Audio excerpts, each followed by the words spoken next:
Let's do a deep dive of everything IVF. If you've seen my videos lately, you know that I am in Utah to do my second IVF transfer. And I feel like I've been getting a lot of questions about it. There's a lot of misconceptions out there. So I thought I would just do one big video of answering all of your guys' questions, explaining my situation of IVF and how they are different from other situations.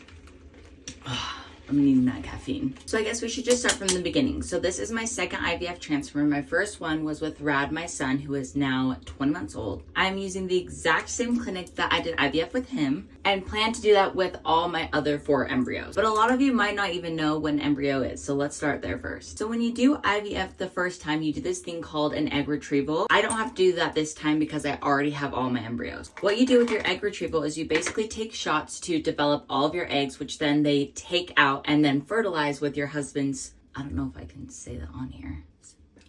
And this is all happening outside of you. So the doctors are literally putting them together. In my case, I got 50 eggs. We were able to fertilize 38 of them. 12 of them came back as embryos. And then after that, we get them genetically tested to make sure that they don't have any genetic diseases that we carry. And then after that process, we ended up with 5 embryos, which one of them is my son Rad. And then this transfer is the second one. So we have 3 more embryos left. And those 3 embryos are currently in a freezer getting frozen until my next transfers. There are a lot of different reasons why people choose to do IVF. In my case, it is really my only option. We have tried basically everything up to this point to get pregnant and it just wasn't working for us, and IVF was the first thing to work for us. And a lot of you are asking the reason of why, and the reason is that I just don't ovulate. So the reason why I take shots is to help my body ovulate, so then when they put the baby in me, it all works out great. Of course, if it all works out and it takes. What I mean by it taking is sometimes your body can reject certain things that are foreign to it. So there is a small chance that it won't take and you won't get pregnant. So it is not guaranteed that I get pregnant, but it is a very high chance, way higher than if I was to do it naturally. A lot of you also want to know if I plan to do IVF with every single baby, and the answer is yes. Some people can get confused by this answer because there is a small chance that I could still get pregnant naturally. But to me, those little embryos are my little babies, and of course I want to have every single one of them. Because I got all my embryos genetically tested, I do know every single gender of all the rest of my babies. Now there is a price tag to everything because most insurances do not cover IVF or any type of infertility. So every extra optional thing we do does have a price tag to it. What I can tell you is that I have 2 more girls and 2 more boys left, and every single embryo is graded to basically strongest to weakest. Rad did end up being our strongest embryo, and this next time around I did decide to do completely random. With Rad, we knew we were having a boy, and this time I definitely wanted like a gender reveal experience, but it does get a little tricky because they still want to use one of your strongest embryos. Luckily for me, I have a boy and a girl that are both strong embryos that they would put in next, so really it's up to them to decide what they're going to put in me. So no, I will not know the gender of my baby if it does take, which I'm just telling myself it will. I'm currently taking shots right now, which have made me